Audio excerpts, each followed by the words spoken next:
banjir yang melanda wilayah Banjar, Dinas Tegading, Desa Antiga, Kabupaten Karangasem, Bali, warga masih mengungsi di rumah kerabat. Sejumlah korban banjir masih mengungsi karena hingga kini ketinggian air masih mencapai 50 cm sampai 1 meter. Warga hingga kini masih mengungsi di sejumlah rumah kerabat. Warga terdampak banjir berharap agar pemerintah segera memberikan bantuan dan melakukan penyedotan air agar warga kembali bisa ke rumah untuk melakukan aktivitas seperti biasa.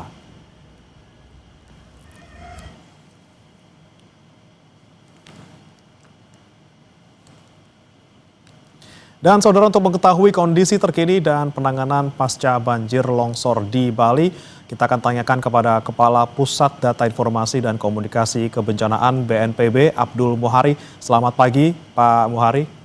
Selamat pagi, Mas. Selamat pagi, Pak. Selamat pagi, Pak. Suara saya terdengar? Ya, bisa terdengar, Pak Muhari. Oke. Baik, kami update terlebih dahulu terkait dengan jumlah korban dari banjir di Bali. Ada berapa total, Pak? Ya, tadi malam telah Basarnas menutup pencarian pada hari Rabu kemarin pukul 19.00. Korban jiwa meninggal dunia secara total di 4 kabupaten kota itu ada 9 orang. Dan masih ada 6 orang yang dilakukan pencarian. Untuk pencarian yang 6 orang ini, Basarnas menggunakan atau mengerahkan 125 personil Basarnas dari unsur Basar sendiri, kemudian TNI Polri dan juga relawan. Kemudian untuk tadi juga disinggung pembersihan sisa-sisa banjir. Tadi malam kita juga sudah berkoordinasi dengan TNI, Kodam Udayana dan Korem. Itu per hari ini TNI sudah menyiapkan setidaknya 4 SSK, jadi sekitar paling tidak 400 personil yang akan turun untuk membantu atau mendukung upaya pembersihan. Memang di beberapa titik diperlukan pemompaan, seperti yang di Denpasar saja masih ada basement pasar yang masih terendam sekitar 2 meter, tapi ini tidak di public space. Artinya secara umum roda ekonomi di Bali ini sudah berjalan normal, jadi tidak ada gangguan di transportasi dan seterusnya. Tetapi ada titik-titik di Pasar Kembangan misalkan, atau di daerah Ruko di Jalan.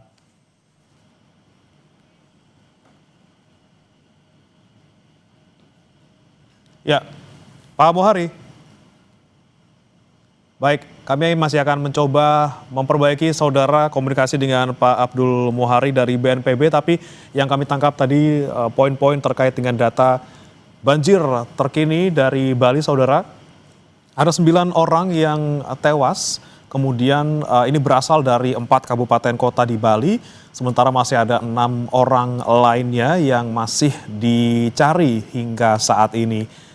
Untuk melakukan pencarian terhadap 6 korban yang masih dinyatakan hilang, saudara, pihak dari BNPB ini menyebutkan ada 120 personil yang dikerahkan, dan terkait dengan pembersihan juga terus dilakukan, terutama di daerah-daerah yang banjirnya sudah mulai surut. Ada 400 personil yang dikerahkan di sana. Terkait dengan pengungsi juga, saudara, sejauh ini masih ada tercatat di sejumlah wilayah di Bali. Jika disampaikan oleh BNPB, paling tidak hingga kemarin, saudara, masih ada sekitar 202 kepala keluarga atau sekitar 620 jiwa yang terdampak akibat banjir ini. Dan jumlah ini, saudara, ada di 6 kabupaten kota yang ada di Bali, di antaranya di kota Denpasar, kemudian Kabupaten Jemberana, Kabupaten Gianyar, Kabupaten Klungkung, Kabupaten Badung, serta Kabupaten Tabanan. Terkait dengan jumlah korban jiwa ini, saudara, Total masih ada 9 orang paling tidak hingga pagi ini, disampaikan tadi oleh Abdul Muhari, Kepala Pusat Data Informasi dan Komunikasi Kebencanaan BNPB. Upaya penyedotan, kemudian pembersihan juga masih terus dilakukan. Dan kami kembali tersambung bersama Pak Abdul Muhari. Pak Muhari, kemudian terkait dengan titik banjir, apakah hingga pagi ini masih tercatat ada yang terendam banjir di Bali, Pak? Baik, dari pantauan kami secara visual, kebetulan saya dari tadi malam sudah ada di Denpasar dan bersama Kepala BNPB sudah melakukan peninjauan langsung ke titik-titik yang sebelumnya terdampak banjir. Untuk daerah-daerah public space, fasilitas umum, jalan, dan beberapa pemukiman yang sebelumnya di video amatir kita lihat terendam, itu per pagi ini sudah surut. Pada umumnya sudah surut, tetapi memang ada beberapa titik yang airnya tidak mengalir seperti tadi saya sampaikan di basement beberapa pasar seperti pasar Badung, kemudian Tuko di Denpasar Sulawesi, dan beberapa titik pasar lainnya yang memang rendaman ini bukan merendam pasarnya, tapi basement parkirnya. Jadi parkirnya ini ada basement 1, basement 2. Nah, basement parkirnya ini yang masih terendam air. Ini yang kita upayakan pemompaan secepat mungkin di hari ini supaya itu sudah bisa kita pulihkan paling tidak dalam 1 atau 2 kali 24 jam. Oke, itu kalau di Denpasar ya Pak Muhari, tapi kalau untuk kabupaten lain yang terdampak, bagaimana titik-titik banjir yang mungkin masih terpantau, Pak? Ya, tadi malam kita rapat koordinasi bersama Gubernur, Forkopimda, dan para bupati wali kota daerah terdampak masing-masing sudah melaporkan di daerahnya masing-masing. Secara umum sebenarnya ini terkendali ya, artinya titik-titik rendaman yang sebelumnya sangat terlihat cukup tinggi, secara umum itu sudah surut. Karena memang situasi cuaca pun di Bali pada umumnya saat ini itu cerah, Mas, artinya ini matahari cukup terik dan memang ini sesuai dengan perkiraan BMKG yang menyebutkan bahwa mulai tanggal 11 hingga tanggal 13 hingga seterusnya itu pergerakan awan yang puncak hujannya itu di tanggal 10 kemarin di Denpasar itu mulai bergerak ke arah Jawa Timur, Jawa Tengah. Inilah sebabnya kenapa BNPB yang sebelumnya merencanakan operasi modifikasi cuaca di Denpasar kemudian menggeser operasi modifikasi cuaca ini di Jawa Tengah dan di Jawa Timur supaya kejadian di Denpasar tidak terjadi di sana. Sedangkan untuk Denpasar dan Bali secara umum, ini cuacanya udah cerah. Dan kalau misalkan sumber intensitas hujan dari hulunya sudah berkurang, secara otomatis air yang di hilir ini juga akan segera surut. Ini yang kita harapkan supaya upaya pembersihan di hilir ini bisa optimal. Oke, cuaca hari ini mendukung gitu ya Pak ya, tapi bagaimana dengan warga yang sempat mengungsi? Apakah saat ini mereka sudah kembali ke rumah mereka masing-masing? Ada berapa total yang masih mengungsi di sejumlah titik, Pak? Dari data yang kami terima dari laporan para pimpinan daerah Bupati Wali Kota tadi malam, memang masih ada masyarakat yang mengungsi dan kita pastikan per pagi ini seluruh kebutuhan logistik dasar masyarakat yang kebetulan hingga saat ini masih mengungsi sementara baik di titik-titik pengungsian terpusat maupun di rumah kerabat itu terpenuhi dengan baik karena dukungan logistik dari provinsi itu mencukupi dan juga BNPB pun mendorong logistik makanan siap saji, sembako dan lain-lain segera didistribusikan di sejak tadi pagi. Nah, ini kita harapkan tidak hanya permakanan sebenarnya, juga ada tenda keluarga, matras dan selimut juga sudah berjalan kita distribusikan. Kita harapkan di siang ini setelah mungkin jam 1 atau jam 2 ini logistik permakanan dan non permakanan ini sudah sampai di kantong-kantong pengungsi tadi. Tidak terlalu banyak sebenarnya dari empat kabupaten kota yang terdampak ini sekitar 420-an jiwa, jadi sekitar mungkin 100 kakak. Ini kita harapkan sudah bisa sudah bisa menerima dukungan logistik yang kita distribusikan dari tadi pagi. Oke, masih sekitar ada 400 jiwa yang mengungsi ya berarti Pak Muhari ya? Benar. Oke, kemudian selain warga kita, warga Bali gitu ya Pak ya, ada juga kemudian wisatawan asing yang pasti terdampak banjir gitu. Bagaimana datanya Pak Muhari? Ada berapa yang kemudian dievakuasi atau mereka seperti apa nasibnya sekarang? Apakah kembali ke negara masing-masing setelah banjir surut? Ya, ini juga menjadi salah satu perhatian kami dalam rapat koordinasi tadi malam. Kenapa kita harus segera mengoptimalkan langkah-langkah antisipasi pasca bencana ini. Karena kita tahu Bali adalah destinasi tujuan wisata dunia dan memang beberapa uh, warga negara asing kemarin sempat kita evakuasi buat mereka yang tinggal tidak di hotel, jadi di di uh, villa, di beberapa tempat yang masih dalam daerah aliran air.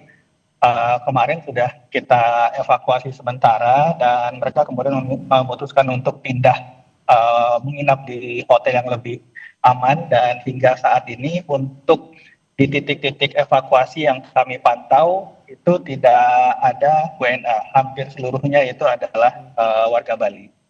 Oke, mereka akan sudah dipindahkan ya ke hotel yang lebih aman seperti itu. Tapi tadi Pak Muhari sempat menyebutkan bahwa public space gitu ya, fasilitas umum sebenarnya sudah berjalan normal termasuk transportasi. Tapi kemudian bagaimana dengan tempat wisata begitu Pak? Aktivitasnya seperti apa? Apakah masih ada yang terendam banjir ataupun kalau sudah surut apakah masih beroperasi di hari ini?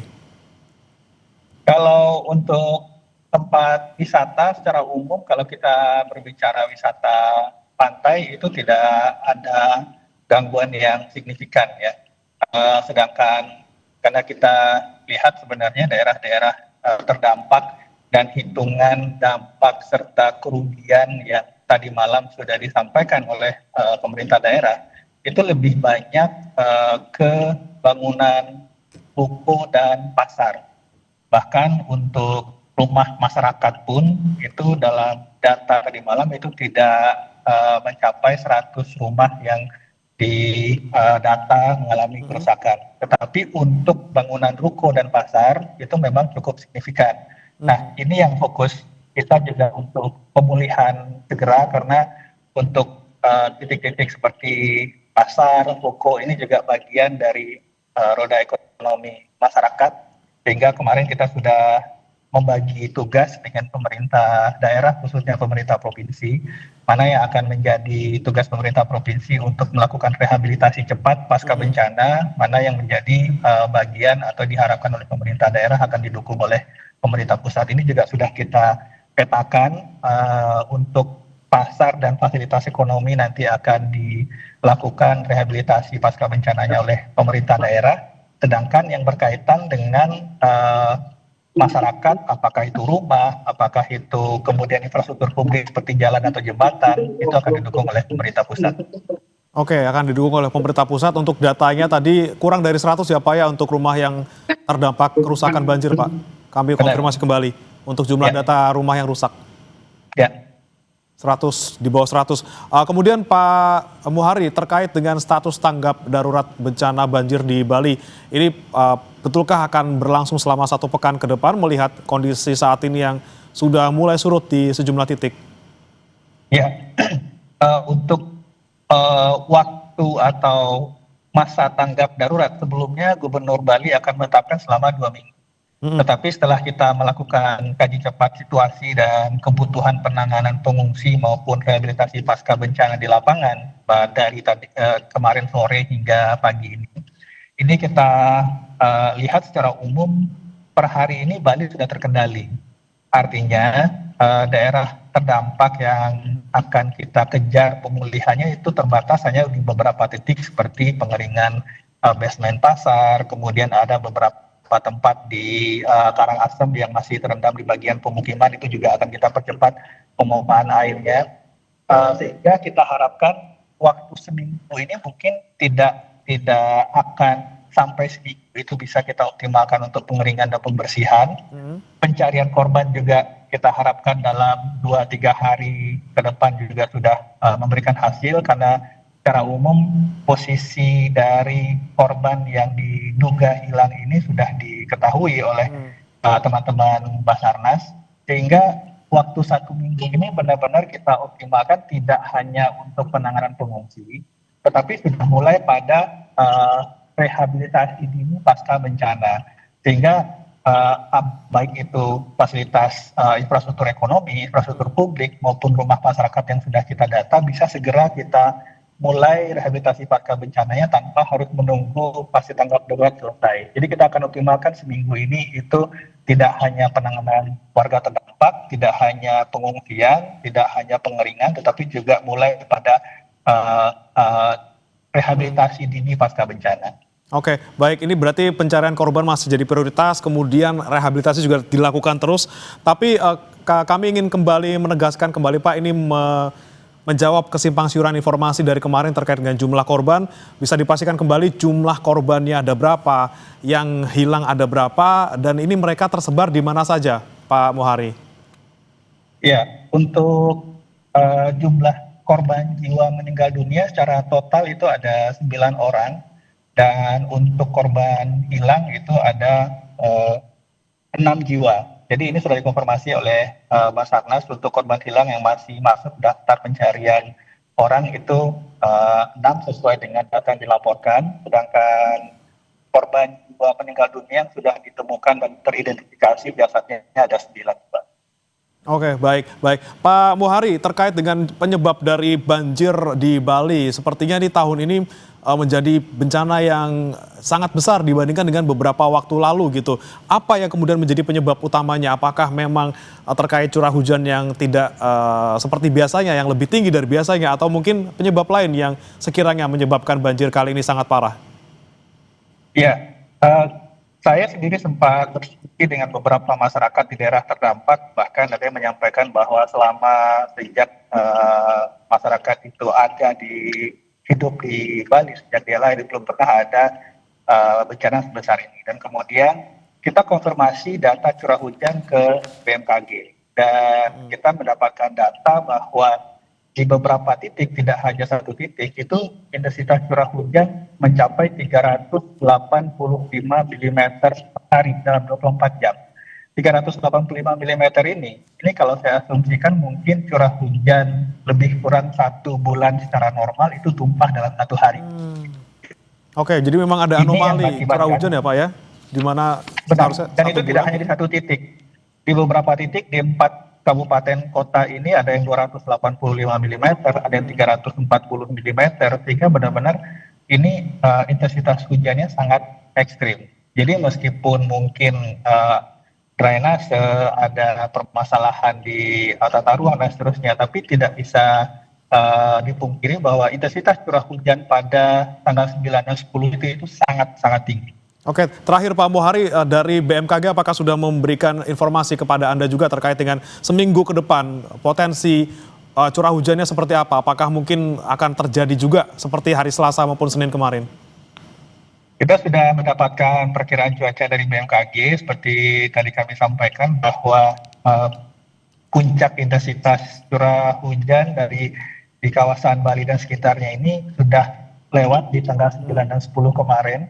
Dan diperkirakan juga oleh BMKG bahwa faktor-faktor penyebab tingginya intensitas hujan di Bali kemarin itu saat ini sudah mulai bergeser ke arah barat, Jawa Timur, Jawa Tengah, sehingga juga BNPB melakukan langkah-langkah antisipasi, melakukan modifikasi cuaca di Jawa Timur, Jawa Tengah. Kita harapkan memang untuk Bali ini sudah mulai berkurang dan cuaca hingga siang ini memang mendukung perkiraan itu, sehingga memang kita mohon doanya bersama supaya cuaca tetap mendukung, supaya pekerjaan teman-teman SAR dan TNI Polri dalam rangka pembersihan dan pencarian korban itu bisa optimal dalam 1-2 hari. Baik, kita harapkan bersama Pak Muhari hari ini kondisinya mendukung untuk pencarian maupun rehabilitasi. Terima kasih Pak Abdul Muhari, Kepala Pusat Data Informasi dan Komunikasi Kebencanaan